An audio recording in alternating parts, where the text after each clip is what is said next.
Everybody, Pastor Matt here.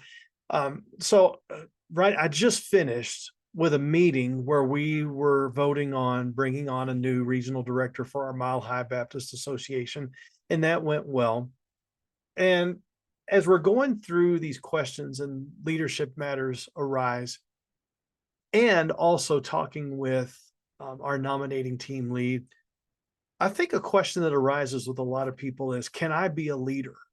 Not, boy, I really want to be a leader. Can I? Can I? Can I? I'm not talking about it like that. I'm talking about people that may see themselves as worker bees. You may see yourself, well, I'm a worker bee, but I don't want to lead. I'm a worker bee, but I don't think I can do that.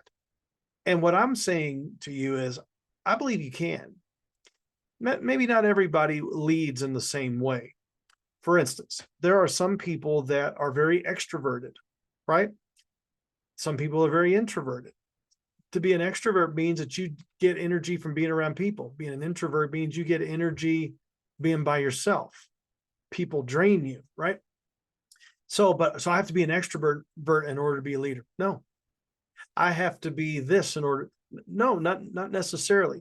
See, what we tend to do is look at people that have this type A personality that are just these real go-getters and think they're the only ones that can be a leader. I could never lead like that. And I'm saying to you, yes, you can, because God has given all of us certain not desires, certain, that's what I was going to say, but certain ambitions, maybe that's a better word, in certain ways, but he's also given us the ability to, when he puts an assignment before us, we need to be exploring, okay, is this God, is this what you're calling me to do, rather than no. So one of the things that you can do, and we'll put some D's together, the letter D. Everything I'm about ready to tell you is going to start with the letter D.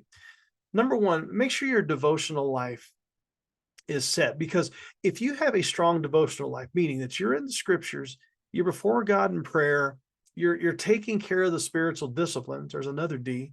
If you're doing that, then you are already ahead of the curve in relying on God rather than relying on your own strength. I'm telling you from my own experience, when I get so busy doing stuff that I don't take time to read the Bible devotionally, personally, and engaged in prayer devotionally and personally, it affects me.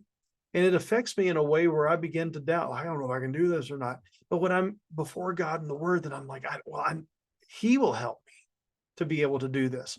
So a recognition. So whether you're a worker bee or a leader, it's a recognition. I'm relying on the things of the Lord. Second of all, details. Well, I'm not a detail person. Well, you may not be, but there are certain details in understanding the job description and wondering and knowing what's in place. And so you may begin to wonder, well, I can't do it because I don't know what I'm supposed to be doing.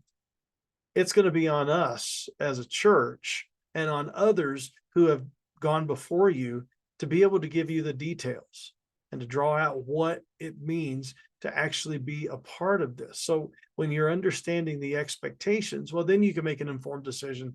Yeah, this doesn't seem to be in my gifting. This does seem to be in my gifting. And if it is, then you're, well, okay, I'll give it a try.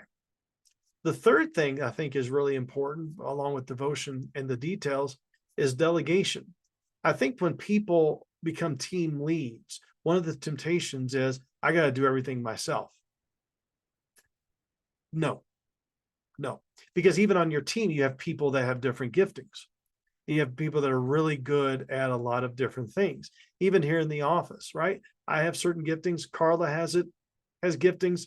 Diane has certain giftings. And thankfully, God has allowed us to work as a well-oiled machine, each of us bringing our different giftings to the table. So when you're a team lead, part of the thing that you're leading is not simply the projects to get done, but you're leading out and saying, I'm going to trust you with this particular piece. Go at it. Because if you feel like you've got to do everything, then you're going to get burnt out. And then the people that are going to be on your team aren't going to feel like that they're valued at all. That's what Nehemiah did. Read Nehemiah chapter 3, a long laundry list of names that are unpronounceable, but each one of those folks had a piece of the wall that they were to get taken care of. And it got done in 52 days. It's incredible, the work they got done, but it's delegating. And then going back to the devotional part, you do your best, and then you come back around and Lord, I've given it to you. And I want to connect all people to the truth and hope in Jesus. We did our best in making sure we are following that mission. We understood the details of what the expectations were. We're delegating. I'm sure there's other things the other D's that we could add in, but just for the sake of time on this video, I really think that you can, but you can't do it by yourself. You need the Lord and you need each other, and we will come alongside you and cheerlead and help you as much as we possibly can. Okay. Can you be a leader? Yeah, you most certainly can. All right. Talk to you soon.